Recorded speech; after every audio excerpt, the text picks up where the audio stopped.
Hi everyone, it's Dr. Eller and I'm here today to answer some questions. We have a lot of questions asked about microneedling and what the difference is between the types of microneedling that we offer is versus microneedling you can do at home versus microneedling you can do at a spa. So to clarify that, we're going to kind of go through each one individually and hopefully this will answer your questions.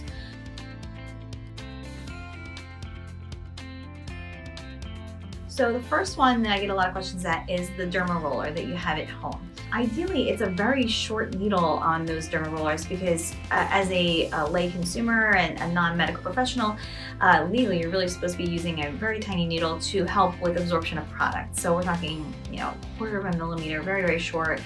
So they're fine for day to day. You have to be mindful about the needles getting dull because that's the thing. If you're in the medical profession, you kind of realize that needles don't stay sharp forever. So it's a limitation with it, and also being sterile about it because you don't want to be introducing bacteria into your skin by rolling it over your skin and getting any bacteria into breaks in your skin. So they're fine if they're done correctly, but it's not going to get you medical level results.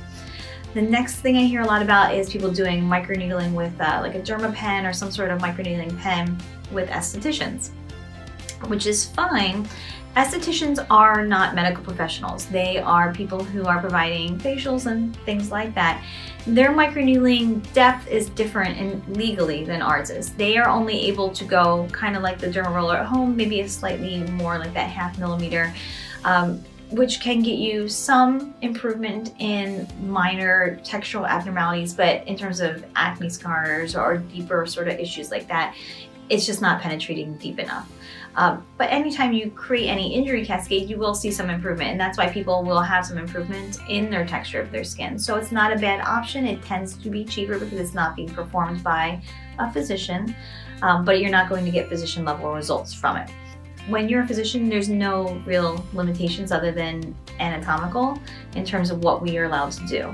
So we can go 2.5, 3 millimeters on the depth and get really nice results with that kind of penetration into the skin.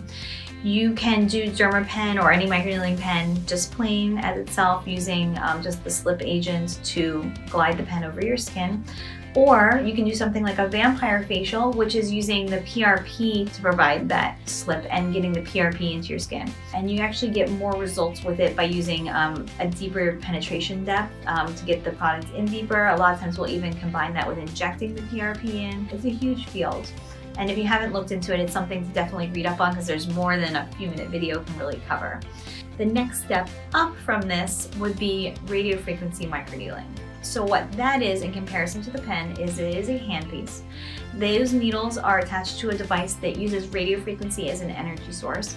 When the needles are deployed and they are at their full depth in your skin, they will lay down a little dot of heat injury at the tips. They're not hot all the time, they're just hot when it's fully deployed. So what we're doing is creating both the injury cascade from the microneedling procedure as well as a little spot of heat injury. So you're kind of getting a double whammy kind of effect in terms of improvement. That also can be combined with using PRP as well. In terms of what do we use for what, DermaPen is really good if you don't have a lot of huge issues that we're trying to address. DermaPen can be really great for that. Just smoothing the texture of your skin, fine lines, those sorts of things really work nicely.